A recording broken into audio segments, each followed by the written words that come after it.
Hi study with சென்னையில் எல்லோரும் எப்படி இருக்கீங்க? ஆக்சுவலி நான் அந்த கேள்வியை கேட்கவே கூடாது இல்லையா?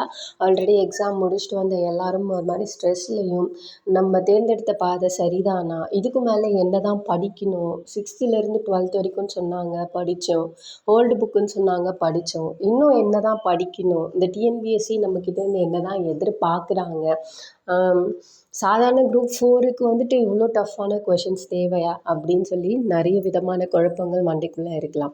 ஃபர்ஸ்ட் ஆஃப் ஆல் நம்ம ஒரு விஷயம் யோசித்து பார்க்கணும். காம்படிஷன் அதிகமாகிடுச்சு.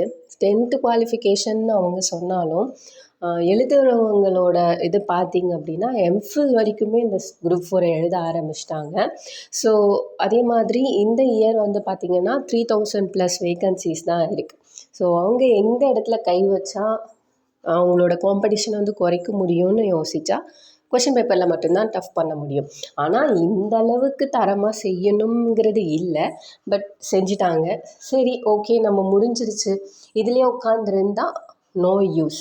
ஏன்னா நம்ம இதுதான் நம்ம வழி, இதுதான்னு ரொம்ப வருஷமாக உட்காந்து படிக்க ஆரம்பித்தாச்சு. ஸோ முடிஞ்சதையே நினச்சி யோசிச்சுட்டு இருக்காம நெக்ஸ்ட்டு என்ன பண்ணலாம், ஒன்று மட்டும் நல்லா யோசித்து பாருங்கள். இப்போ நம்ம மேக்ஸ் எடுத்துக்கிறோன்னு வச்சுக்கோங்க. மேக்ஸ் வந்து எப்போவுமே வந்து அதுவுமே 10th ஸ்டாண்டர்ட் குவாலிஃபிகேஷன் தான் சொல்லியிருக்காங்க. ஆனால் புக்கில் இருக்கிறதையே கேட்குறது கிடையாது இல்லையா? வேறு ஏதாவது மாற்றி மாற்றி அந்த மெத்தடை வச்சு இன்னும் கொஞ்சம் வேறு ஏதாவது அப்படி தானே கேட்டுட்ருக்காங்க. இலக்கணமும் அதே மாதிரி தானே, கரெக்ட் தானே? ஸோ நம்ம ஏன் மேக்ஸை மட்டும் கேட்க மாட்டோம், ஸ்கூல் புக்ஸில் இருந்தே கொடுக்கலன்னு தமிழை மட்டும் ஏன் கேட்குறோம்? அதுவும் எஸ்எஸ்எல்சி தான், இதுவும் எஸ்எஸ்எல்சி தான். ஸோ நம்ம அப்போ தான் ஒரு விஷயம் யோசித்து பார்த்துக்கணும். இலக்கணமும் மேக்ஸோட அந்த இதுவும் ஒன்று தான். அப்போது நம்ம இலக்கணத்தோட பேசிக்ஸு, அதாவது அதோட அமைப்புகளை வந்து நல்லா தெரிஞ்சுக்கணும், மனப்பாடம் பண்ணுறதை விட்டுட்டு. இப்போ பிரித்தெழுதுக சேர்த்தெழுதுகன்னா சிலதெல்லாம் நம்மளுக்கு தெரியும், அண்ட் புக்கில் இருக்கிறதெல்லாம் வந்து நம்ம அப்படியே மனப்பாடம் பண்ணியிருப்போம். ஆனால் அதுக்கப்புறம் வந்து பார்த்திங்கன்னா சந்திப்பிழை இதெல்லாம் எடுத்துக்கிட்டோன்னா வல்லினம் மிகும் இடம் மிகா இடங்கள்லாம் உட்காந்து மனப்பாடம் பண்ணிட்டோம். ஆனால் எழுவாய்னா என்னன்னு தெரியணும், வேற்றுமைனா என்னன்னு தெரியணும், அதில் மை வந்தால் என்னன்னு தெரியணும். அந்த மாதிரி ஃபுல் டீப்பாக பேசிக்ஸ் நம்ம படித்து அதுக்கப்புறம் ஒரு பேராக எங்கேயாவது பார்த்தா அதுலேருந்து ஒரு வேர்டை எடுத்து நம்மளுக்கு அதை வந்து பிரித்து எழுதவும் தெரியணும், சேர்த்து எழுதவும் தெரியணும்.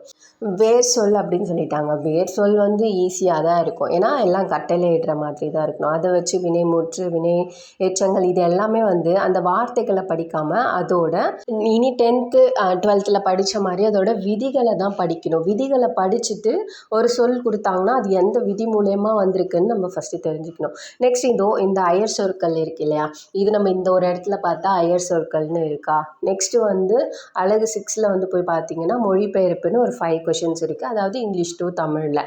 அதே மாதிரி அழகு 4ல் வந்து பார்த்திங்கன்னா கலை சொற்கள்னு ஒரு 10 கொஷின்ஸ் இருக்குது. ஸோ இதெல்லாம் எங்கே படிக்கணும்? இந்த அறிவியல் சட்டம் இதெல்லாம் இருக்குதுன்னா எல்லாம் நம்மளோட சயின்ஸ் புக் பின்னாடியும் சோஷியல் புக்ஸ் பின்னாடியுமே வந்துட்டு நம்மளுக்கு கலை சொற்கள் கொடுக்க ஆரம்பிச்சிட்டாங்க. அதனால இந்த கலை சொற்கள் அப்படிங்கிறத நம்ம எல்லாமே வந்து டெய்லி ஒரு 20 கொஷின் 20 நம்ம படிக்கிற மாதிரி தான் இருக்கும். அப்புறம் இந்த எழுத்துப்பிழை ஒற்றுப்பிழை இது எல்லாமே வந்துட்டு கசதபை எங்கம் மிகும் மிகாது இது நம்ம தெரிஞ்சுக்கணும்.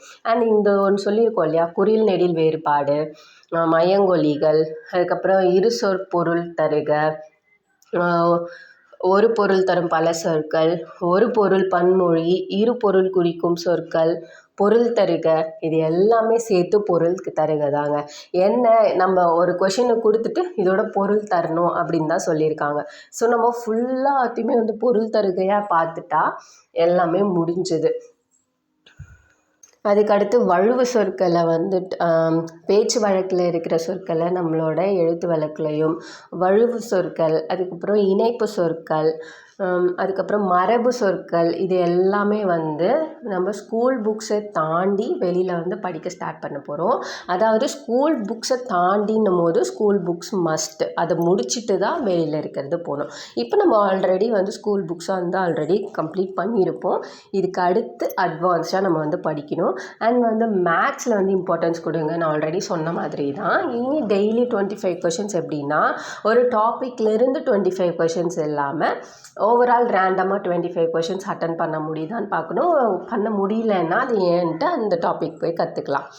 அண்ட் இதோட ஃபெடப் ஆகி ஸ்டாப் பண்ணிடாதீங்க. வேறு ஏதாவது கொஷின்ஸ் இருந்தால் நீங்கள் கேளுங்க, நான் அதுக்கான ஆன்சர் வந்து கமெண்ட்டில் சொல்கிறேன்.